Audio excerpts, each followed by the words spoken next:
Friends, colleagues, it is my honor and my pleasure to introduce the opening keynote lecture of 2020 Vision, the 33rd Biennial Conference of our European Association for American Studies. Although we have been forced slightly out of sync by the pandemic and we are not able to convene in person this time, we are gathered in spirit as well as in technology in ways that could not have been imagined 20 years ago or in 1920 or certainly not in 1620. Ladies and gentlemen, our opening keynote lecture will be delivered this year by Professor Michelle Burnham from Santa Clara University, way out west in Silicon Valley, where it's just gone 7:30 in the morning. So we're really very pleased that Professor Burnham is here with us at this time and that her alarms have obviously worked and that transatlantic, trans-Pacific and satellite technologies are able to bring her to us today. Professor Burnham, you're very welcome. Professor Burnham is currently the director of the Center for the Arts and Humanities at Santa Clara, an institution she has worked at since 1997, before which she taught at Auburn University in Alabama, having completed her doctoral studies at SUNY Buffalo. She is the editor of the new series Reeditions with Lever Press. This is a series that will publish digital editions of recovered literary and cultural texts. She is also the author of numerous works that examine systems of critical and cultural exchange within the broader scope of global American studies, from colonial times to the present day. These works include the books Captivity and Sentiment, Cultural Exchange in American Literature, 1682 to 1861. That was from 1997. Folded Cells, Colonial New England Writing in the World System, 2007. And most recently, from 2019, Transoceanic America, Risk, Writing, and Revolution in the Global Pacific. Professor Burnham has also edited The Female American, or The Adventures of Unca Eliza Winkfield, by Unca Eliza Winkfield, that was in 2001, and A Separate Star, Selected Writings of Helen Hunt Jackson, 2008. She is also working on a new book under the tentative title, she tells me, of 70s Child, A Cultural Memoir, and many of us will get that.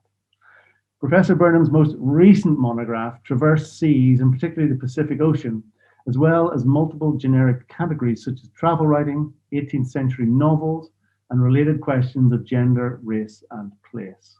Transoceanic America highlights, as Professor Burnham herself notes, the value found not only in rereading literary texts from a given period, but in rethinking the roles of expectation and prolongation in dominant narratives of literary and cultural history. We are honored to have Professor Burnham here with us today, and we can now settle back for a lecture already eagerly anticipated 12 months ago, let alone now. The title is 1620 to 2020, Colonies, Corporations, and Constructing American Cultural Histories. Ladies and gentlemen, Professor Michelle Burnham. Thank you so much, Philip, for that very kind introduction. Thank you also to Susanna and to the EAAS for the opportunity to be a part of this conference.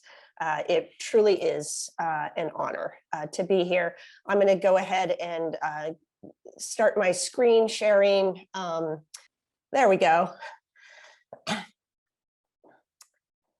Although the title of my talk starts with the year 1620, I'm actually going to begin the talk itself with the year 1619. That's because 2 years ago, in 2019, the New York Times launched the by now very well-known 1619 Project. Begun by journalist Nicole Hannah-Jones, the 1619 Project is dedicated to recentering the narrative of American cultural history around the existence of slavery, beginning with the arrival in that year of a ship at a port near the Jamestown colony in Virginia called Point Comfort. That ship carried over 20 enslaved peoples, the first to arrive in North America's English colonies. At the core of this tremendous project is the effort to name and see slavery from America's outset, and to narrate its continuing legacies in US culture and history, in everything from democracy, science, and zoning practices to music, sports, and the consumption of sugar.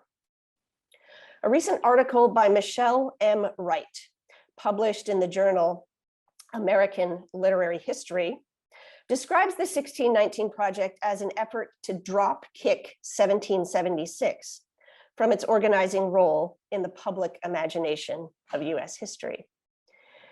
If Hannah Jones's Twitter profile is any indication, her goal was precisely this: removing the Declaration of Independence, the American Revolution, and the handful of white men associated with them we have taken to calling founding fathers from their dominating presence in the narrative circuitry of American cultural history. Wright's article title, which is 1619, The Danger of a Single Origin Story, draws on the title of novelist Chimamanda Adichie's widely viewed TED Talk, The Danger of a Single Story. In that talk, Adichie points to the problem of allowing one story to shape and determine our perception of an entire community, country, or history. The story of one impoverished Nigerian man should no more stand in for the incredible diversity of peoples and experiences and countries within and across the continent of Africa, she insists, than the story of one white male American domestic terrorist should stand in for our perception of all Americans. Adichie and Wright are both concerned with narrative and its power to shape in limited and damaging ways our assumptions about the world, but they emphasize the role of slightly different narratological tools in doing so. Adichie's talk largely centers on character or protagonist, the real or fictional persons who populate narratives, and the way their singular stories crowd out other competing or complicating stories. Wright's essay, by contrast, shifts the focus toward plot, or what the historian and theorist Hayden White called emplotment, the connected series of events or episodes that form a narrative and that rely on established literary tropes and genres. According to Wright, despite telling an alternative origin story, the 1619 Project still tells a single origin story whose focus crowds out other stories about Indigenous peoples, about other immigrants, about Blacks whose arrival in America is through means other than slavery, about non-English colonialism. The 1619 Project takes a pair of scissors to the tight narrative band that stretches both backwards and forwards from 1776, and it secures a new band in its place. This is actually no mean feat, given the industrial strength elastic of which that existing band seems to be made. Wright's point, though, is that every time we replace one linear band with another linear band, we're starting from one point whose features determine which future points that band passes through. As a result, we will continue to miss all the stories that don't intersect with that band, and we will be inclined to see the stories that do align with it from a particular and limiting perspective.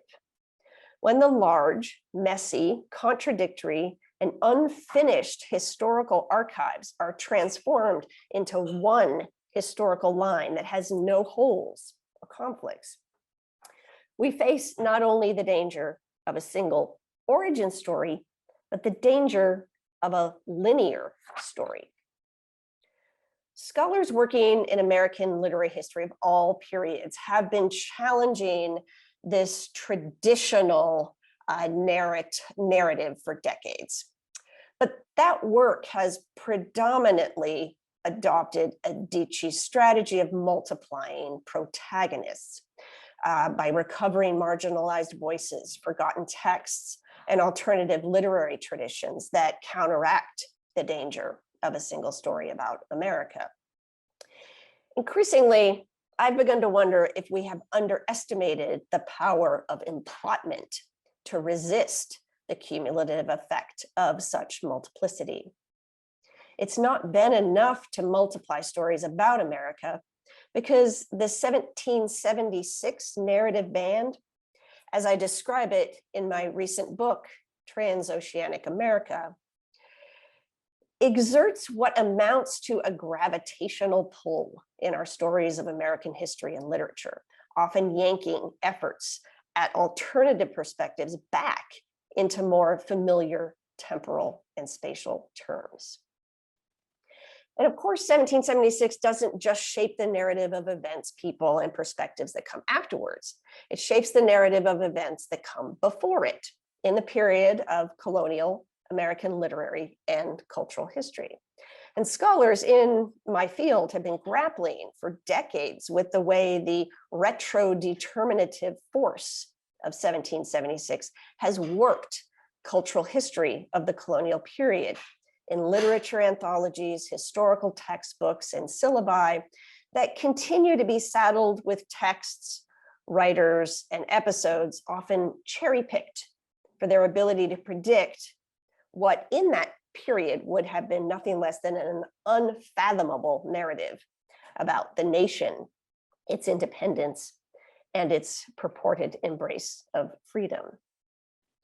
Toni Morrison gives us one way of thinking about this tension between 1776 and 1619, between freedom and slavery in American cultural history, in her essay, Playing in the Dark, where she says, "It is as if I had been looking at a fishbowl, the glide and flick of the golden scales, the green tip, the bolt of white careening back from the gills, the castles at the bottom, surrounded by pebbles and tiny intricate fronds of green, the barely disturbed water, the flecks of waste and food, the tranquil bubbles traveling to the surface. And suddenly I saw the bowl, the structure that transparently and invisibly permits the ordered life it contains to exist in the larger world." Morrison's essay insists that you can't see freedom without slavery, just as Edmund Morgan's argued in his 1975 book, American Freedom, American Slavery, that it was the pervasive presence of unfree people in America that allowed the very concept of freedom to take shape. But Morrison's description, I think, makes something else especially clear. The more you focus on the details of that freedom story, the more blurred, the more invisible slavery becomes, even as it remains absolutely necessary. It's the bowl that holds this pleasing fantasy in place. By now, you may begin to wonder why 1620 is in the title of my talk. The 1619 Project isn't just an effort to center Black lives in American historical narrative. It isn't just an effort to look back 400 years from the vantage point of 2019. And it isn't just an effort to boot 1776 out of its narrative stranglehold on American history. In 2019, it was also a preemptive hijacking of any incipient 2020 plans for quadricentennial celebrations of our most familiar and dominant origin story, Plymouth Plantation. It was in 1620 that a small group of English colonists, whom we have learned to call the Pilgrims, settled in a place we have learned to call Plymouth, and whose experience we have been taught to understand retro-determinatively as an origin story about freedom that laid the foundation for the first successful English settlement in the Americas. These have been the tools of emplotment that sutured 1620 to 1776. I'm going to return to this problem of emplotment and the danger of a linear story later in this talk, but I want to turn now back to the colonial 17th century in order to consider an overlooked protagonist in all of these stories, which is the corporation. If slavery is the fishbowl that gives shape to the narrative of freedom, then corporations are the table that supports that bowl. And the room in which this whole scenario is housed is not the nation or even an ocean, but the entire globe.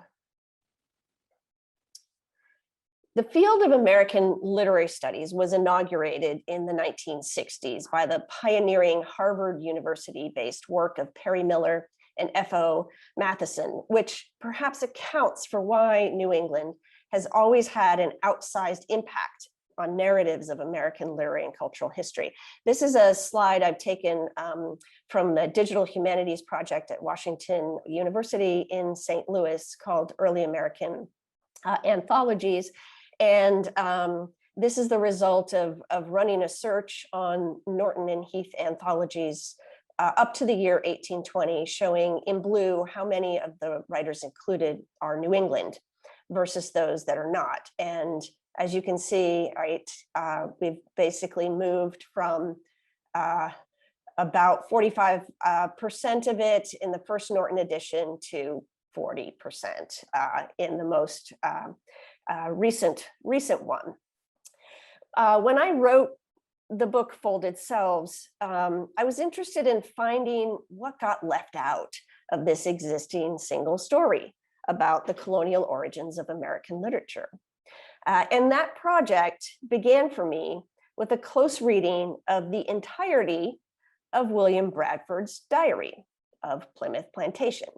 This is a big book from which small pieces have been carefully selected and included in the early pages of American literature anthologies and textbooks, where it traditionally inaugurates histories of settler writing in colonial North America.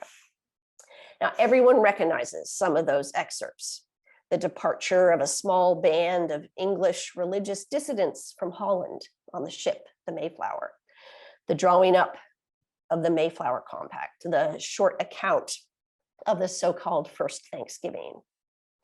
Those of us who teach early American literature recognize additional excerpts that describe the burning of the Pequot Fort, the execution of a Plymouth man for sodomizing several farm animals, and Plymouth's confrontation with their non-Puritan English neighbor, Thomas Morton. When I made the commitment not just to read, but actually to care about the entire 300 or so pages of this book from cover to cover, what I discovered is that it's mainly about money. It's about the troubled financial relationship between Plymouth colonists and their London investors. This is not the 1620 origin story with which we are familiar. Its plot is not about the triumph of freedom. Rather, it's about the tragedy of greed. Its story does not celebrate hardy individualism or set a foundation for a future nation. Instead, it's a story about the disintegration of community and the abandonment of the common good, and that plays out between 1620 and more or less 1647. The story is shaped above all by the entangled transatlantic business arrangements between Plymouth settlers and London investors, and the relationships of inequality and exploitation on which they depend. Since writing Folded Selves, I've realized the necessity of enlarging this spatial framework beyond the Atlantic to the globe. The global dimensions of colonial America existed long before Plymouth. In a book published as long ago as 1969, Rudolph Robert insisted that as early modern English people ventured both eastward and westward around the globe, they drew on experiences from both directions. So investors and settlers alike built the Virginia colony, for example, on global fantasies. They imagined it as a trading venture that was comparable to those in the East, in Asia and the Mediterranean. The Virginia colonist, William Strachey, compared trade with the American Indians to trade with Turkey and the East Indies.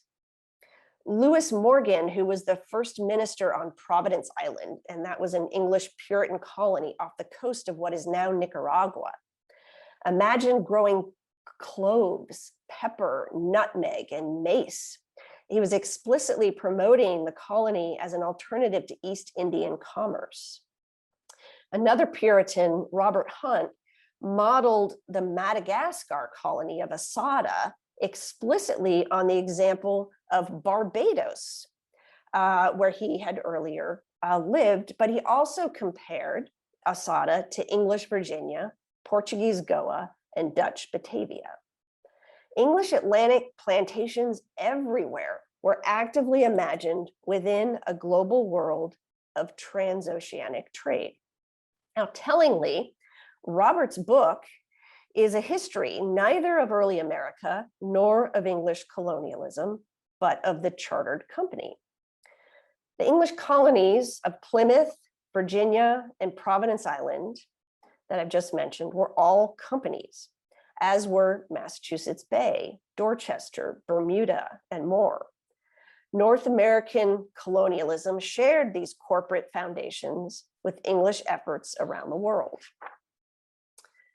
Recently, historians have begun to dismantle the long-standing bifurcation between the Atlantic and Indian Ocean worlds by recognizing that those geographical divisions have been reified by narrative plots.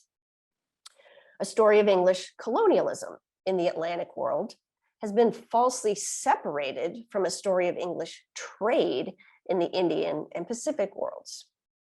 That separation has obscured, as the historian Alison Games argues, it's obscured the circular connections between trade and settlement that would allow us to see the English project of the Atlantic plantation colony in the context of the global and transoceanic trading world that produced it. So Games constructs out of this global context an alternative narrative, and she populates it with a diverse group of 17th century English cosmopolitans whose exposure to travel narratives, investment opportunities, and imported commodities encouraged a thirst for long distance travel and for private enterprise. But this new story, too, has a plot organized around a kind of celebratory cosmopolitanism that still obscures the role of colonial corporations. Philip J. Stern's book, The Company State, also challenges this hemispheric dichotomy between Asia and America, but in a different way, by focusing precisely on the early modern commercial company, which he argues actually recast the borders of the Atlantic and Asia in the first place. For Stern, the 17th century was characterized by a political mixture of what he describes as empire, globalization, hybridity, and fragmentation that was carried out through a variety of overlapping corporate forms, including an East India Company that operated as a company state, which resembled a body politic as much as it did a commercial business. Only later were these myriad early modern corporate forms absorbed by an upstart and rival form of corporation, the nation state, which has since, Stern argues, so thoroughly dominated our imaginations that it has made it impossible for us to even recognize these earlier precedents. So Stern's model calls for a narrative of the period that's animated less by specific regions, or even for that matter, by specific religious or linguistic traditions, than by this hybrid multi-corporatism of the early modern globe that includes commercial companies. Such a framework quickly reveals not only that English colonists in America arrived largely under the auspices of companies, but they were also really relative latecomers to what had already been, by the early part of the 1600s, a century-long effort at English overseas expansion. England had, of course, earlier sought to compete with Spain in such global pursuits. But English expansion efforts were much more immediately driven by a crisis in the cloth trade, which inspired aggressive searches for new export markets around the world. The resulting overseas ventures were made possible by the innovative financing model of the chartered joint stock company. Unlike the Spanish model of empire building that relied on a central, powerful crown, joint stock companies were made up of private investors with royal monopolies that made it possible to finance expensive and risky overseas ventures from India to America. The first joint stock chartered company in England was the Russia or Muscovy Company that was created in 1553 to fund an expedition to reach the East through a supposed Northwest Passage. The company collectivized financial risk. They spread it out among a group of merchants who were hoping for returns on their investment. The voyage failed miserably, but a few survivors did actually successfully establish trade relations with the Russians because they found themselves stranded on their northern coast. And then the model which financed that trip subsequently flourished as a way to facilitate English commercial expansion around the world throughout the 16th and 17th centuries. In 1585, joint stock companies under Queen Elizabeth underwrote not just colonies, but privateering expeditions in the world's oceans, where English ships sought to intercept and steal the wealth of rival empires, especially Catholic ones, carrying profitable goods across the world's oceans. That little detail actually takes us back to 1619, because that's exactly how those enslaved Africans ended up off the coast of the colony of Virginia. The English ship that carried them was on a privateering expedition in the Atlantic. That ship, named the White Lion, stole enslaved people held as cargo on a Portuguese slave ship that was headed to Mexico from the coast of what is now the African country of Angola.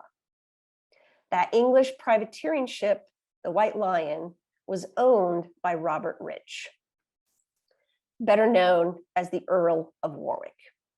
Warwick was an English nobleman, a Puritan, and a wealthy London investor. He had governing roles in all three of the companies that funded Atlantic Puritan colonies: the Bermuda Company, the Providence Island Company, and the New England Company. He sat also on the Council of New England, the body that backed the Popham Colony in Maine.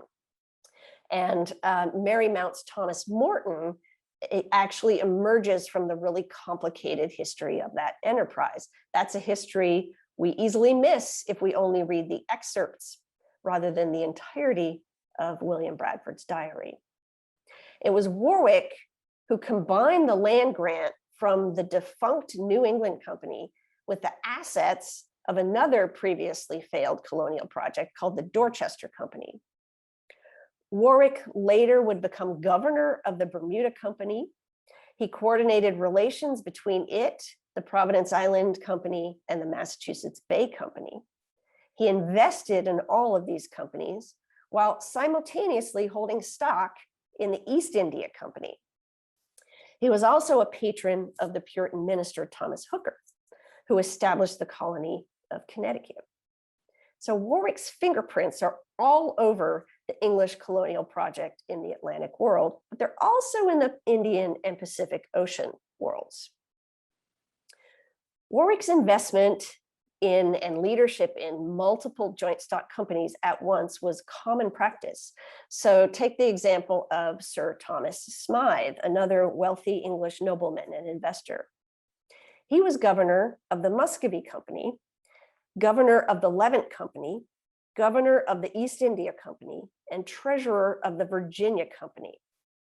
He invested also in the French Company, the Northwest Passage Company, and the Bermuda Company. The Atlantic, Pacific, and Indian Ocean worlds come together in the early modern portfolios of men like Warwick and Smythe, neither of whom ever left England. And these joint stock ventures were triggered, as I suggested earlier, by the cloth trade crisis in England, which also led to the diaspora of workers from England's textile industry, including the many Puritans who migrated later from Holland to North America, among whom were the well-known Leiden group of pilgrims that emigrated as part of the Plymouth Company. Because the narrative plot about Plymouth settlers is conventionally constructed around their pursuit of religious freedom, Plymouth's status as a joint stock company and the pressures and motivations associated with that status are obscured, as is the global labor history of its colonists. Calcified geographic divisions produce stories that prevent us from seeing the global connections that inform these projects, their participants, and their writing. Centering the corporation places colonial America in a global spatial framework that's crisscrossed by these relations of trade and investment, rather than a national temporal framework that's linear and retro-determined. And once we put that small colonial settlement of Plymouth in this global perspective, it not only becomes possible to see a relationship we never might have seen between 1619 and 1620, but it's also easier to see what gets hidden by that linear national narrative. Andrew Fitzmaurice has argued that because historians have focused on the colony to the neglect of the company, they've missed the corporate alignments of ministers who very often delivered company propaganda along with the spiritual content of their sermons. And he uses the examples of the Virginia, Newfoundland, Plymouth, and Bermuda companies to show that ministers routinely served as company propagandists. They were like early modern public relations managers for the corporations that underwrote colonial settlement schemes in which they participated. Our dominant narratives have installed John Winthrop's hyper-canonical lay sermon, a model of Christian charity, as a proto-national vision of American exceptionalism that has bolstered the campaigns and policies of presidents from Kennedy to Nixon and Reagan. But Scott Michelson has helped us to see that sermon as a promotional effort on behalf of the Massachusetts Bay Company to spiritualize inequality. Michelson points out that Winthrop's audience for the sermon included, on the one hand, the larger community bound for Boston that was made up of rich and poor, and on the other hand, a smaller group of wealthy company investors back in London concerned about returns. Winthrop's own rhetorical collapse of these two distinct groups into a single one has been replicated, Michelson argues, by historians and literary critics ever since. So focus on companies encourages a more global orientation to early American literary and cultural history that in turn reveals lateral connections between multiple colonial stories. But the example of several recent volumes on the role of merchant companies in early American history has made it clear to me that such a shift cannot alone dislodge the danger of the linear story that I described at the outset of this talk. New World, Inc., The Making of America by England's Merchant Adventurers, written by business journalists John Buttman and Simon Target, published in 2018, argues that Plymouth and its pilgrims were falsely installed as the origin story about America. They say that story has to begin instead in 1552 with the collapse in the English cloth trade. Now, I should stop to say that I actually applaud this book for its timeline of American literary and cultural history. I think it adds significant global complexity and historical depth to the story of North American English colonialism. But I really roundly reject the emplotment that structures this expanded timeline. And it creates a central heroic protagonist in that guy we were introduced to before, Thomas Smythe, that powerful and wealthy London merchant, who, much like the Earl of Warwick, boasted multiple company investments and leadership roles. Most importantly for Buttman and Target, however, Smythe continued unrelentingly to pour material resources into the financial disaster that was the Virginia Company. In doing so, they maintain, he saved England's hitherto disastrous investments in the North American colonial project. Butman and Target basically replaced the religious city on a hill with its economic equivalent of the offshore startup, insisting that America's origins lie in the heroism of business entrepreneurs, those early modern investors, writers, and promoters like Smythe, who were the equivalents of today's venture capitalists, startup entrepreneurs, and tech gurus, because they organized, promoted, and supported hundreds of ventures, one after another, until multiple threads of failure began to stitch into a fabric of success. They're not the first to renew a tired American exceptionalist plot from a business angle. 4 years before New World Inc., an article in Business Insider magazine appeared titled "America the Startup: How European Settlers Launched the Most Entrepreneurial Economy in the World." As a literary scholar committed to close reading, you have to indulge me while I pause for a moment to point out the narratological features embedded here. So note how the geographical diction, the words America, European, and world, substitute for but also accumulate on top of each other, quietly populating America with Europeans, and thus aligning America with whiteness before establishing the result as world dominating. This geographical diction alternates with Silicon Valley business diction, startup, launch, entrepreneurial economy, importing into the era of early modern colonialism the language of 21st century capitalism. The word startup in the shorter main title transforms the patriotic phrase America the Beautiful into something more like America the Profitable. Meanwhile, the longer subtitle linearizes a story of progress from struggle to success, rags to riches, startup to billionaire, while that superlative term most caps the whole construct with ongoing superpower status. The visual image that accompanies this title in the online publication is a Mayflower-esque sailing vessel soaring atop the registered national brand name, America, while the beta superscript renders colonial settlers an early testing version of a nation that would be released later. New World Inc., whose book cover seems to kind of frankly steal the article's graphics, actually builds a longer, deeper, and even more triumphalist version of the magazine story. They praise investors for Smythe for continuing to fund these ventures until they succeed, describing that behavior as, quote, the quality that Americans have come to regard as quintessentially their own: perseverance. In many ways, we're all trained to embrace perseverance as a virtue, but I want to explore what that word really means here, how it works. It cloaks beneath a veneer of individualized determination the exploitation and coercion carried out in the name of companies and often sponsored by the state.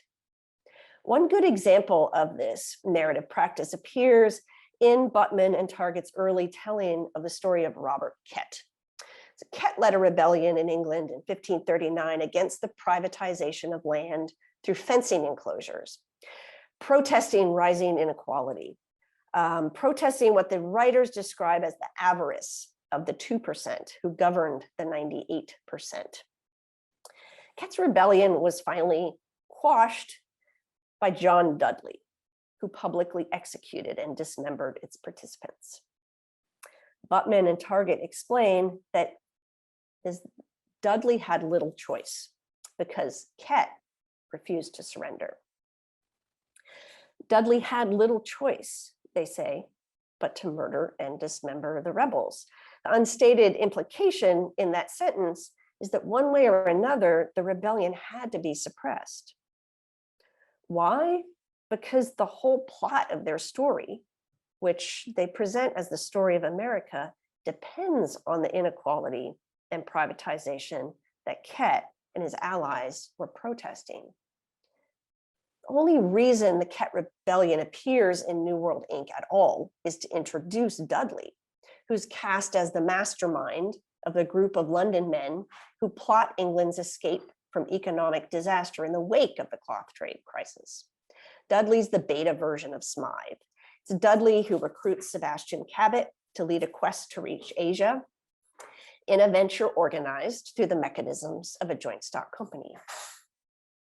Buttman and Target's book make it clear that one cannot tell the story of early America without talking about companies, which means that the story of early America has to include the world, but they continually bury the fact that one also cannot tell the story of early America without telling the story of violence.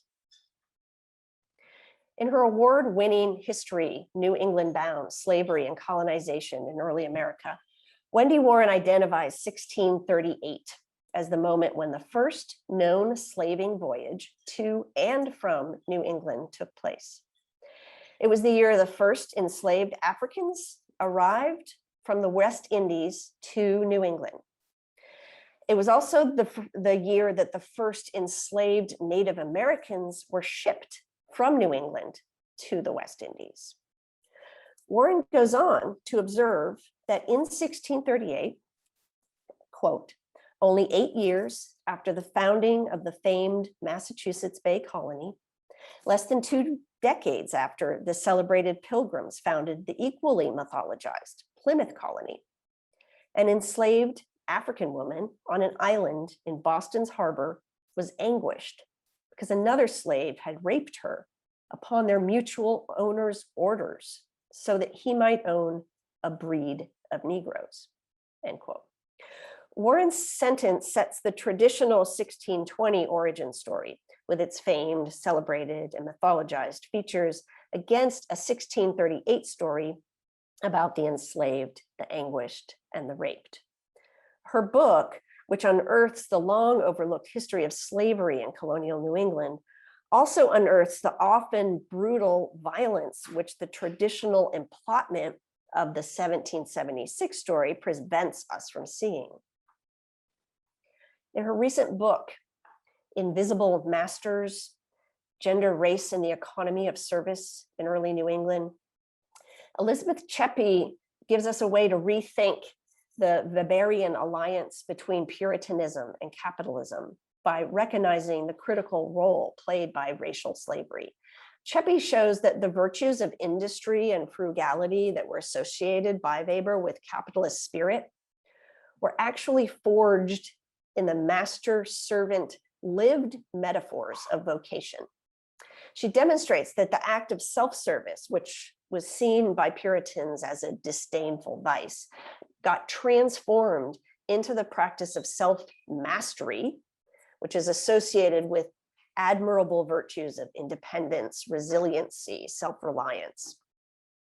That transformation happened precisely through the crucible of race, which distinguished white servants from Black slaves.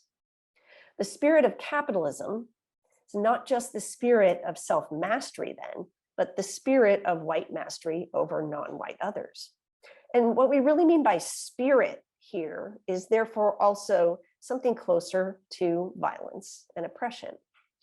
When we pair Cheppy's literary analysis of New England theological discourse with Warren's social history of New England slavery, we get a narrative about colonial New England that's embedded within a much larger global context, riven by racial inequality and exploitative violence.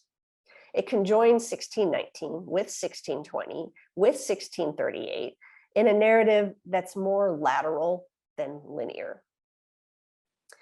In the book I mentioned much earlier by Alison Games on early modern English cosmopolitanism, she argues that forceful imperial violence only began to dominate England's global efforts with Cromwell's Western design when, she says, a newly centralized state capable of imposing its will on subjects well outside of its domestic borders and thus well on its way to becoming an empire began to take shape. It may be the case that the centralized state arrived later, but the coercion was always there. Going back to Stern's argument about the company state, we can see joint stock companies as a mechanism that delivered such coercion in global colonial contexts that were fraught with danger and risk. Joint stock companies were alliances between private funds and state interests that outsourced military might by putting these ventures into the hands of private investors like Smythe and Warwick, a practice that kept these ventures at a distance from the crown while still serving its goals. I've described these companies in transoceanic America as one of the battering rams of war capitalism, a term developed by Sven Beckert in his Global History of Cotton. And he develops this term because he says it better communicates the rawness and violence of pre-19th century industrial capitalism than the traditional term mercantile capitalism. Beckert argues that war capitalism began to develop in the 16th century as a way of extracting land and labor from distant locations around the globe. And it lasted, in some cases, well into the 19th century. For Beckert, only a global history of capitalism effectively illustrates the centrality of violence to the profitable collaboration between the state and private enterprise throughout this phase. This framework of global war capitalism helps us to see that the joint stock company partnered with settler colonialism in North America from the very beginning. And it did so by pairing existing mechanisms of joint stock investment with an institutionalization of violent tactics in order to reduce the continued financial risks and losses associated with the former.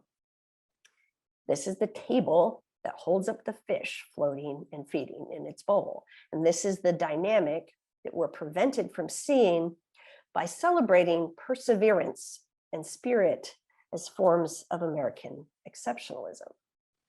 But when this table gets tethered to 1776 in a linear story of national triumph, it gets surprisingly easy to overlook these coercive and exploitative features of corporations.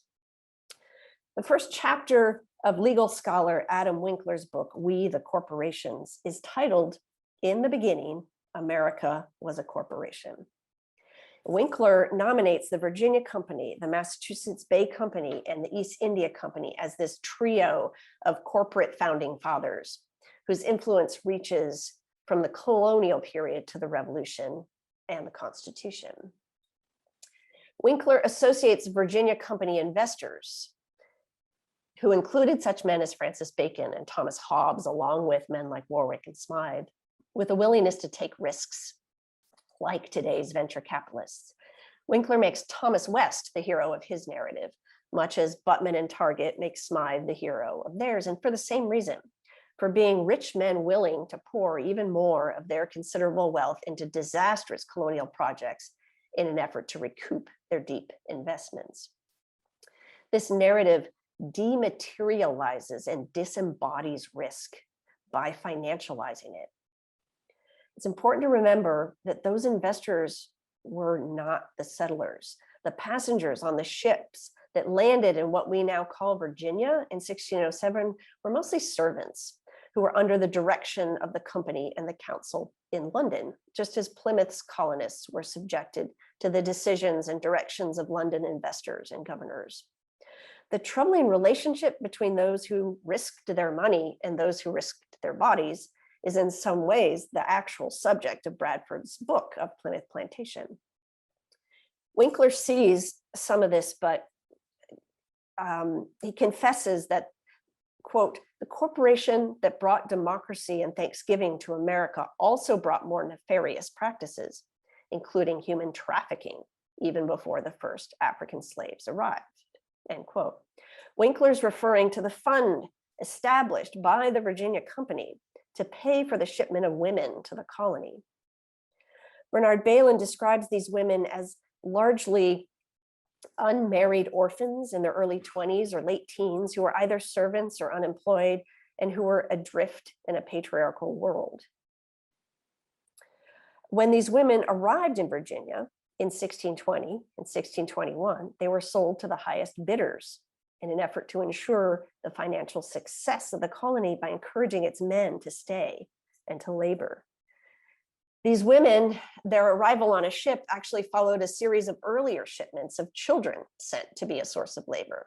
In 1619, the same year that Warwick's ship, the White Lion, arrived with stolen enslaved people from Angola, 99 children between the ages of 8 and 16 arrived on another ship to Jamestown. These children were recruited from the City of London's vagrant population in response to a petition that came from the governing body of the Virginia Company. And many more petitions and many more ships followed. So despite such egregious acts of violence committed to help ensure a profit that never actually materialized, Winkler gives the Virginia Company credit for developing an assembly model for governance that he sees as the origin of American democracy. He says it was a corporation, after all, that planted the first seeds of democracy in the colonies, and the goal was to secure profit, not promote liberty, end quote. Winkler is not wrong to say that European America was incorporated from its very beginning. The settler nation of the United States is, in this sense, unthinkable without companies. But we have to be careful about how or if we draw a narrative line between those companies through 1776 to today. The danger of a linear story, especially linear stories about the nation, that it leaves out the tragic in service of the triumphalist. It constructs a triumphant narrative plot whose celebratory outcomes, such as democracy, freedom, and nation, retroactively hide or at least cleanse the acts of violent conflict that help bring those supposed outcomes into being. By eliminating from view that retroactive curve and the cycles of violence within it, we flatten the rotational dynamics of revolution into a line. And that flattening, in turn, conveniently encourages us to lose sight of the cruelty and destruction within American cultural history. I'm going to wrap up now. I think we can all safely say that the decade of the 2020s is off to a rough start. Whatever effect the 1619 project may have had on quatricentennial's commemorations of 1620, history had its own plan for hijacking 2020. But one way to measure the effectiveness of the 1619 project is by the force and volume of resistance to it. Of all the 2020 responses to it, the most insidious is surely Donald Trump's 1776 commission, an attempt to mandate a celebratory freedom plot for the teaching of American history. Close behind that, however, is the self-titled 1620 project. This is a conservative response to the 1619 project that rejects the latter centering of slavery to reassert the centrality of freedom, which in the context of this initiative is really another word for whiteness and for capitalism.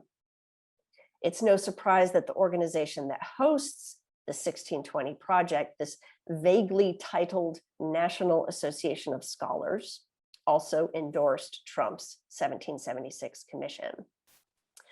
This National Association of Scholars is headed up by Peter Wood, former Boston University faculty member who has rejected the concepts of both climate change and structural racism, and whose 2 published books were put out by Encounter Press, which is bankrolled by the right-wing Bradley Foundation.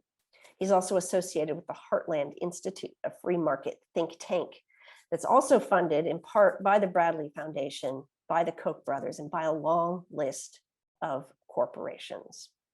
Most of me is loath to give this website or its leader any attention, but I also think it's critical to see the role being played by corporations today in bankrolling a story, an emplotment of American history that's simultaneously free market and white supremacist.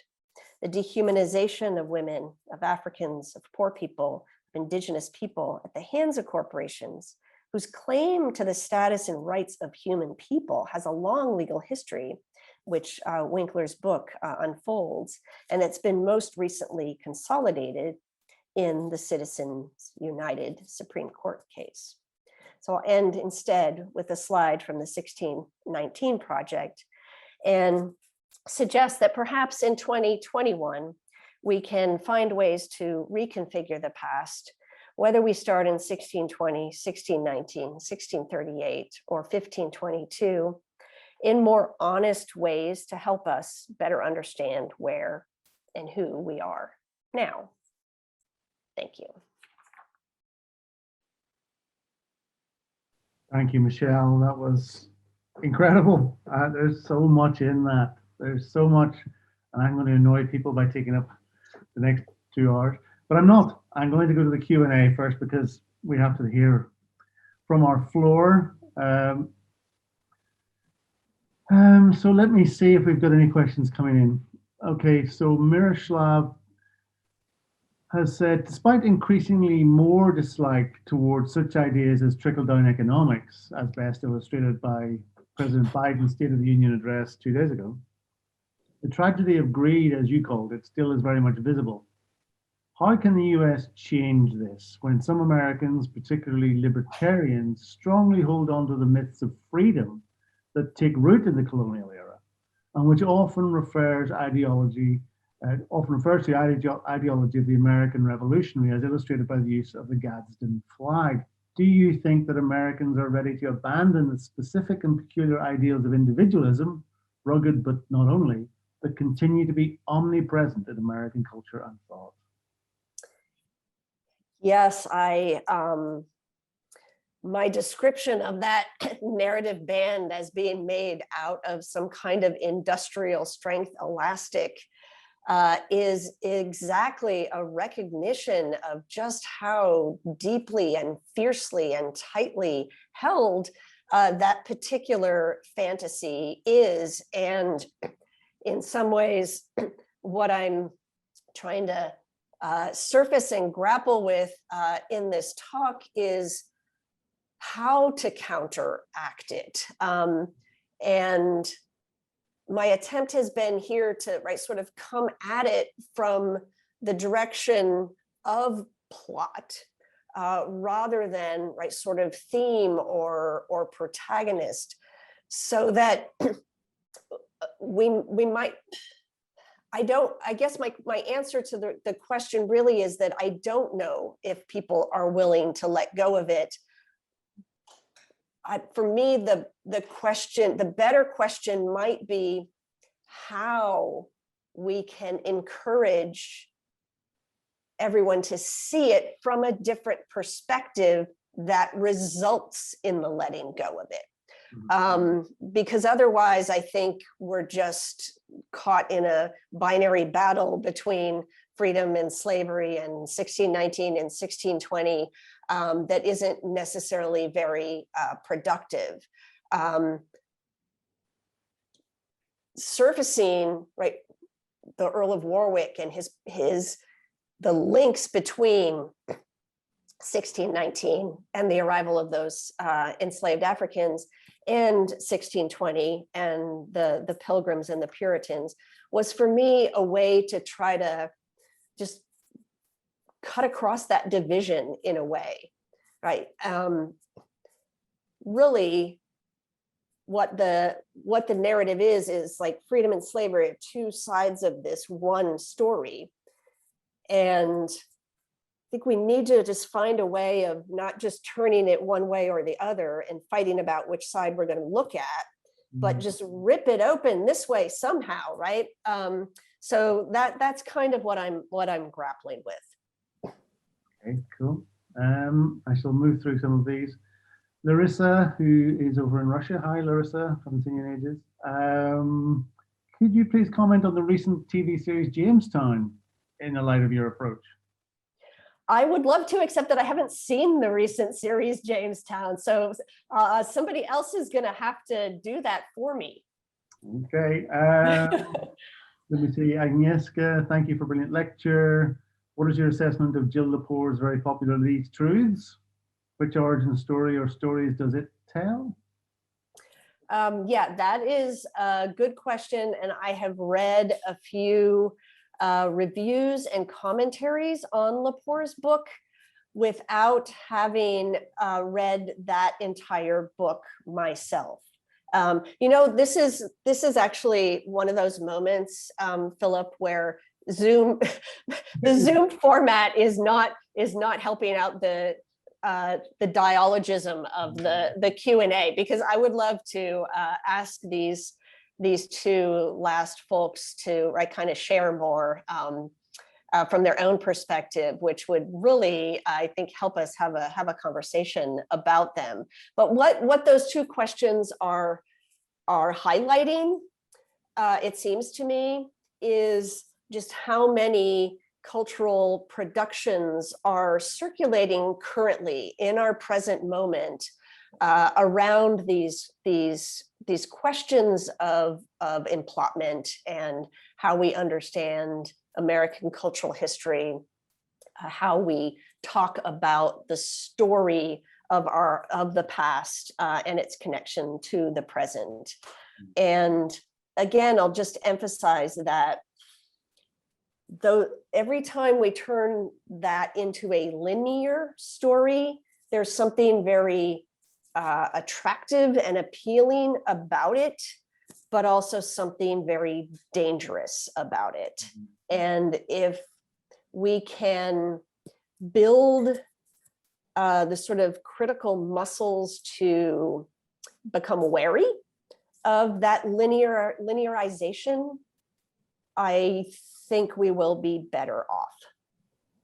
Okay, thank you. I see that Begona, maybe the last chapter in season 1 of the TV series Jamestown, focuses on that pivotal moment, the arrival of the first slaves. This would confirm your 1620 hypothesis. So, you know, I'm really interested in how our contemporary corporations, whether it's Netflix or Apple or Amazon, and what their motivations, you know, we always know what their motivations are, but who's telling that kind of story now? Who's going back to those moments? And what is it that they are kind of delivering to their streaming, downloading audience? But anyway, yeah, I think that's a important and interesting question to be asking, especially because you turn those on and you're presented with some options that you think are right. There's some algorithm somewhere determining what we think is in the archive at this point.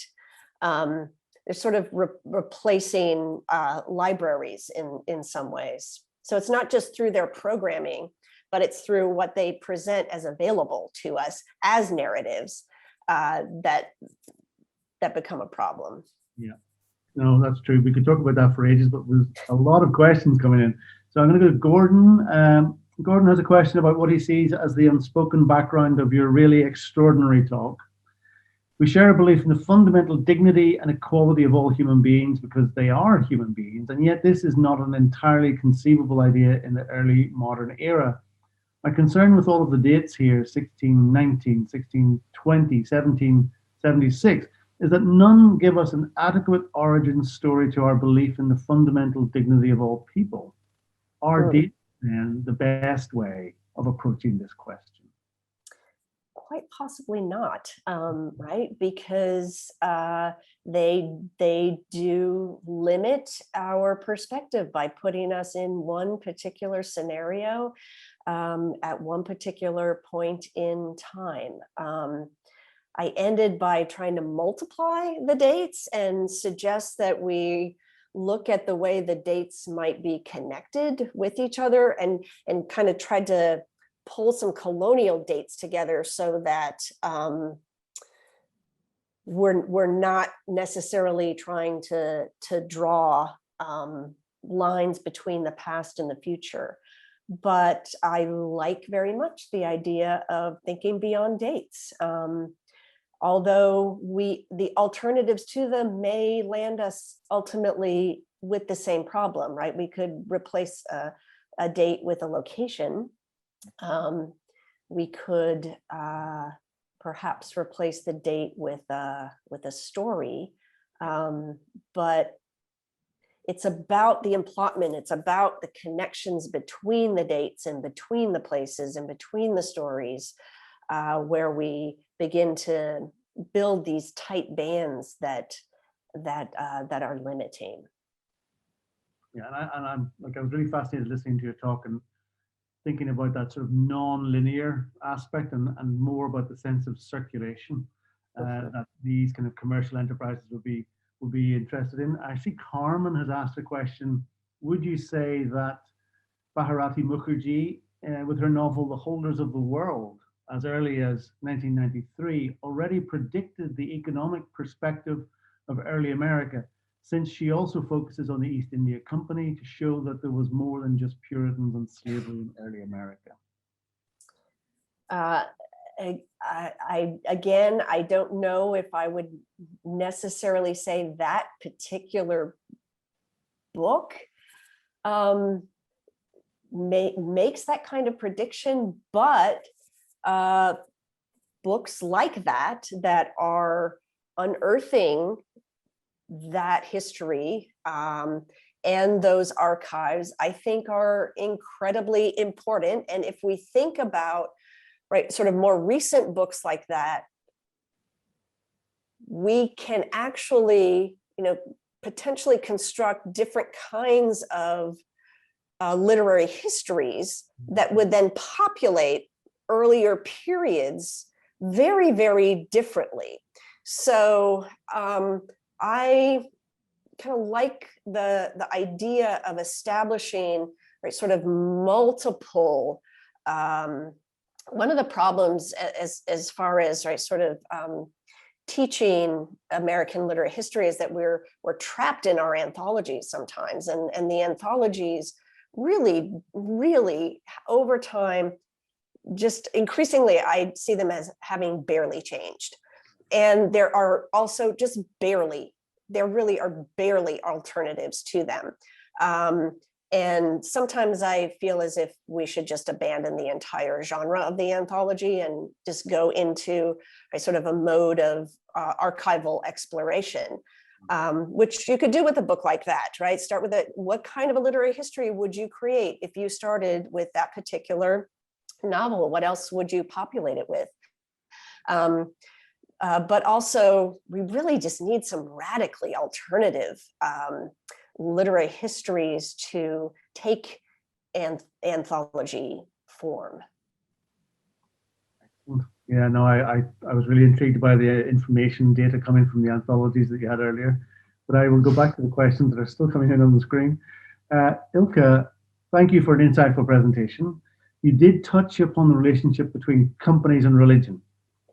Would you, let's just jumped, would you say that companies co-opted early American religion, or do you think that Protestant Christianity already lent itself to, or catered to, or itself followed corporate interest? That's a big question.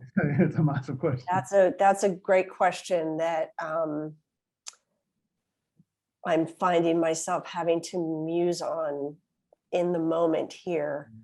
And I'm inclined to say that religion and business, the relationship between them may really be similar to that intertwining of freedom and slavery that I was describing earlier. And it may be less of a dichotomy that we have to, right, sort of then choose one over the other. There's a pretty recent book by the historian Bethany Morton on the history of Walmart and the relationship between corporations and religion. So this, it seems to me, is another really long, deep, complicated story that could be turned into a longer narrative. But I just think it's really difficult to completely separate them. I think they are kind of sewn into each other in a way. Yeah, no, I'd definitely be thinking that. It's a bit like sort of trying to keep the water in the fishbowl without the fishbowl being there. It's like, well, how are we going to do this? Right. Douglas Green, this has been such an illuminating talk. Sorry. I'm wondering if you're seeing any of this battle against a single implotment in current fiction, and if so, where? We have bark skins and overstories seem to move in directions you're driving at. You mentioned the title Overstory. What was the previous one? Bark skins. I don't know that one, but I do know Overstory. I'm very interested in that question and in that possibility. And in my recent book, Transoceanic America, I really talk about narrative and global capitalism as being intertwined also with the novel, with the emergence of the novel and ways of storytelling that emerge in the kind of 18th century. And I have found myself wondering whether we're at a point in the history of literary development where the novel itself is beginning to sort of transform. I've been noticing a lot of books that are called novels, but are actually memoirs, for instance. And of course, with the internet, we have the potential for modes of narrative storytelling that actually really are quite more lateral than linear. So I think that may be possible, but I don't feel able to necessarily point to particular titles or writers where I see this happening, but I suspect it may be something that's happening. Yeah, Douglas has come back and said Bark Skins is by Annie Proulx. Companies play a central role. I think you'd find it fascinating. I have a really good reading and watching list developing from this Q&A. So thank you everybody. I will add that one to it. Philip Schweikauser, splendid talk, many thanks. One of your previous books was entitled Folded Selves, Colonial American Writing in the World System. Does world systems theory, a la Wallerstein, play a role in your most recent book as well? Yes, but less so than it did in that particular book. And I found myself working more so with the Sven Beckert Global History of Cotton and the whole concept of war capitalism. Wallerstein actually uses mercantile capitalism, and I found that war capitalism was a very transformative way for me to think about the colonial period that I work in. So that was a change. Okay, cool. Karsten Juncker, thank you for this intriguing reformulation of a genealogy of beginnings. What texts and material would you like to see included in an expanded literary archive to support this multiple-sided implotment? How long have we got? That is my actual answer to that question is that what I would like to see happen in classrooms as we teach American literary history and as we begin in these earlier periods is, again, with the availability of archives digitally to be shared and to be accessed, what I would like to see is students being invited into those archives to find materials and texts and writers and moments and dates that we have forgotten about. And to just begin this sort of exploration and unearthing of those materials. That's what I would like to see. And then, right, where might those kinds of discoveries lead them? Where might they lead us? Backwards, forwards, sideways, in inquiry, rather than in a line. Yep, cool, good. More questions, I'm afraid. Larissa, who was on earlier about Jamestown. Reading primary sources anew is definitely one of the ways to reach a less skewed view, while digitizing Richard Hakluyt's book on English sea travels of the 17th century and on the transfer from Portugal to England, domination in the seas. I found a lot of observational gems to share with students. That's great. Yeah, that's wonderful. And again, I think this is partly why I'm involved with the series at Lever Press. I think that creating digitally open access editions of these earlier works, which, you know, it's hard sometimes to make a case with conventional print publishers to take a chance on them, especially if they aren't already an established text that's regularly taught. So if I could kind of just co-opt this moment for a second to invite anybody who has such a text that they think is worth making available to students and readers to be in contact with me. It's great to hear about that happening. Yeah, I would love for that kind of availability, digital or otherwise, particularly digital, to be kind of commonplace. I know that some institutions and libraries don't necessarily have the funding for all of that kind of work. I think it would be great to rethink and recover an American cultural history through those original texts if it was possible. And I think students love that kind of work, but that's maybe a conversation for another day. Miroslava, thank you so much for mentioning the issue of scholars' responsibility.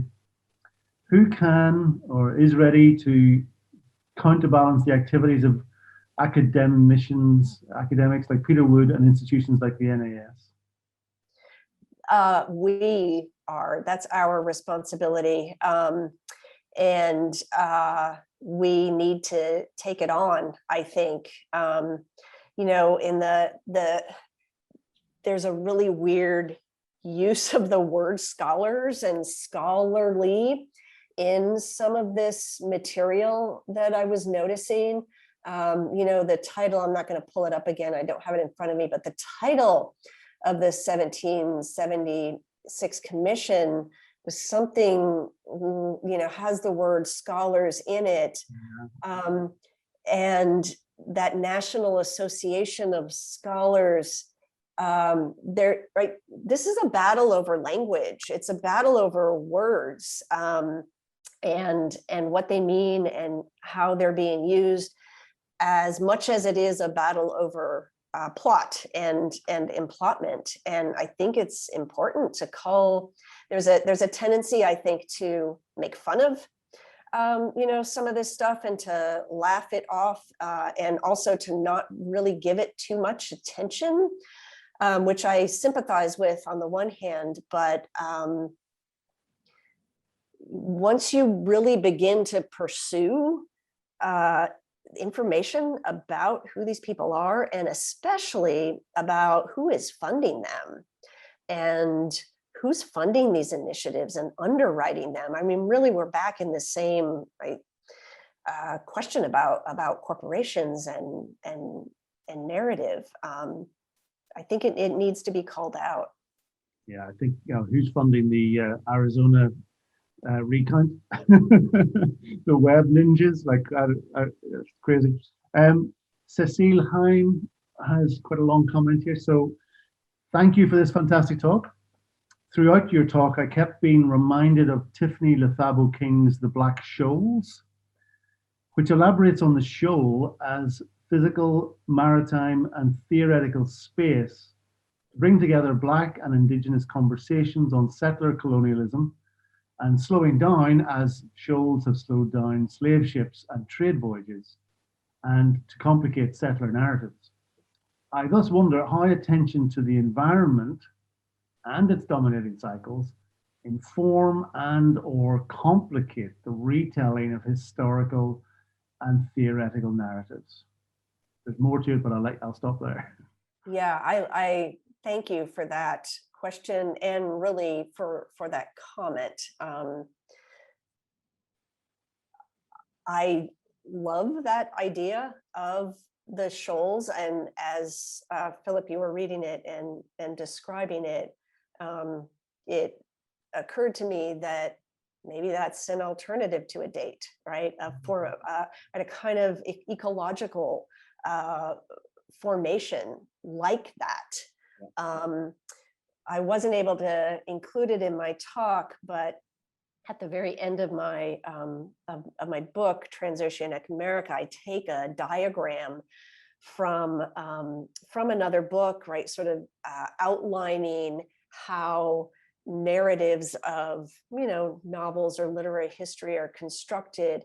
And it's a diagram that shows a coastline and then with islands off of it, and shows how, right, the story of the novel, for instance, goes from these early islands out in the water, Defoe, Richardson, before we land on like the continent of the novel. And similarly, right, you can think about colonial American texts as being these islands out in the ocean that lead us to this continent of American literature. But the brilliance of the diagram is to suggest that if you go under the water, those islands in many cases are not connected to the mainland at all, but to some other shelf in another location. And so the whole idea, honestly, of diving below the waterline,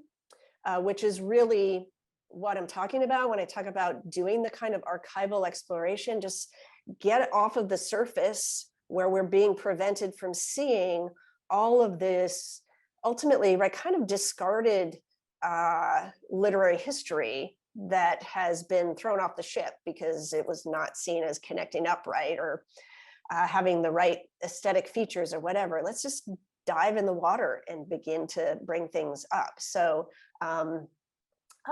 in that sense, I think, right, that's more of a ecological, geographical, maritime metaphor more than anything else. But I do think it's critically important not to forget the environmental dimension to everything that was included in the story that I told earlier, that I did not pay that much attention to. But the environmental impact of all of this, of course, this colonial corporate history is just profound, continues to be, of course. Yeah. Cecile does have a little bit more in that comment. So additionally, and somewhat more provocatively, does this centering of the company as leading organization of early US settler history not refocus white settler and to a certain extent reiterate a privileging the white US subject? I think that your research is really fantastic and necessary. I only wonder how, methodologically speaking, to avoid recentering white history over Black, Indigenous, and other non-white people's history. Yes, it's a valid concern, and every time this is Michelle Wright's argument in the piece that I cited in the beginning. Every time you tell a single origin story, you are stopping yourself from seeing all kinds of other stories.